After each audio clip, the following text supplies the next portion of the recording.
Hello guys, welcome back to Sindhushree life vlogs. చాలా days తర్వాత video post చేస్తున్నాను. మా అన్నయ్య వాళ్ళ పాప బర్త్డే ఫామ్ హౌస్లో సెలబ్రేట్ చేశారు. చాలా గ్రాండ్గా చేశారు. చాలా ఎంజాయ్ చేసాం మేము.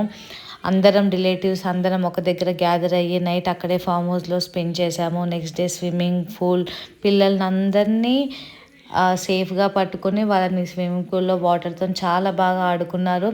పెద్దవాళ్ళం కూడా ఎవరైతే భయపడతారో వాళ్ళని కావాలని వాటర్ లెవెల్ తక్కువనే ఉన్నాయి కాబట్టి కొంతమంది వెనక నుంచి నెట్టేయడము అలా వాళ్ళని కూడా బలవంతంగా వాటర్లో తీసుకొచ్చాము. స్టిల్ ద నెక్స్ట్ వాళ్ళు చాలా ఎంజాయ్ చేశారు వాటర్లో.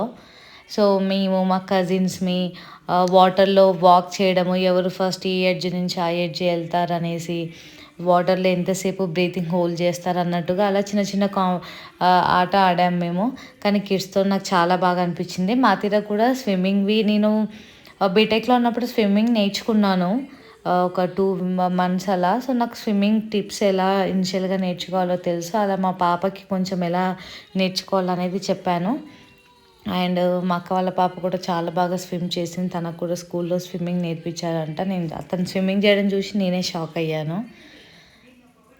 మా తీర అయితే చాలా ఎంజాయ్ చేసింది. తను బయట చాలా తీర ఇంకా వద్దు అన్నా కూడా అస్సలు వినలేదు. ఆల్మోస్ట్ 2 hours తను అలానే మాతో పాటు అలానే ఉన్నది స్విమ్మింగ్లో. చూడండి చాలా బాగా స్విమ్ చేస్తున్నారు కదా. ఇలా ఫ్యామిలీతో ఒక అవుటింగ్ మనం ప్లాన్ చేస్తే చాలా బాగుంటుంది. మనకు కూడా పీస్ఫుల్గా 1 day అన్నీ మర్చిపోయి అలా ఫ్యామిలీతోటి నేచర్ని ఎంజాయ్ చేసుకుంటూ మనం అలా ఉండిపోవచ్చు.